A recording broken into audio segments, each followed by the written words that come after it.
Ever since Cardcaptor Sakura returned to print in 2016, there was never a doubt in my mind that there would be an anime to go along with it. But with the anime now less than a week away from airing, there is a question that I've been mulling over and I think it's time to address it.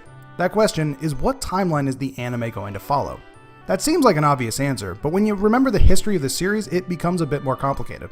It's not debatable that the anime adaptation has almost nothing in common with the manga that it's based off of. Beyond its characters and fundamental setup, the manga and anime tell very different stories, and represent entirely different timelines or universes within the Clamp multiverse, a concept you're surely aware of if you've read Tsubasa or Holic. And this isn't because Clamp had no involvement in the anime. Nanase Okawa was a writer on the majority of anime episodes. So with this new anime, are we going to get a repeat of the old one, where the anime and the manga are very different? I believe in August we finally got our answer to this question with the OVA, Sakura and the Two Bears. This DVD has a very telling subtitle, a prologue to the clear cards, and it is almost a shot-for-shot animation of the final chapter of the last issue of the manga. So based on that, do I think the clear card anime is going to be based off the manga? Yes and no. First off, yes, I think the anime is going to follow the currently running manga more directly than the original anime did. But I think due to the nature of anime, there is going to be filler, and most likely there's going to be additional cards. In fact, I'm almost certain there will be, based on this scene from the OVA. There's also this frame from the second chapter of the manga. There's 17 cards here, and then there's a thick stack right next to it, which adds up to way more than the 19 in the original manga. You can also tell that the book has a new clasp like the Sakura book. The Cloud book never transformed into a new book in the original manga. That was an anime-only thing. Based on these admittedly small clues, it indicates to me that Clamp may be merging elements of the original anime into the new manga, and as a result, the new anime will carry these old anime elements. And that makes sense to me.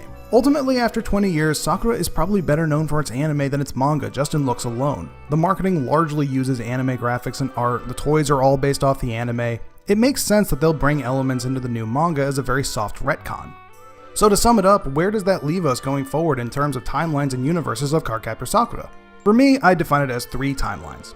The first, or prime timeline, is the manga, stretching from chapter 1 of Cardcaptor Sakura until the last chapter of the clear cards, whenever that will be. Despite the 20-year gap in manga releases, this is one continuous story. The second timeline is the original 1998 anime, comprising of 70 episodes, 2 movies, and a few specials. It is a much beloved but still entirely separate timeline and universe, not relating to or tied into the new anime. It's a closed, complete universe.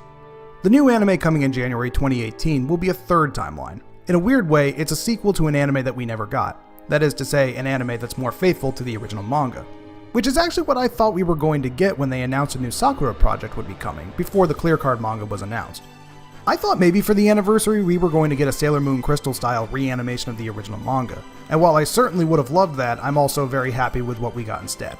We know that the new anime will be different, as noted in the recent trailers, which redraws the opening of the manga by showing Shaoran in his casual clothes rather than in his uniform when Sakura and Shaoran meet for the first time.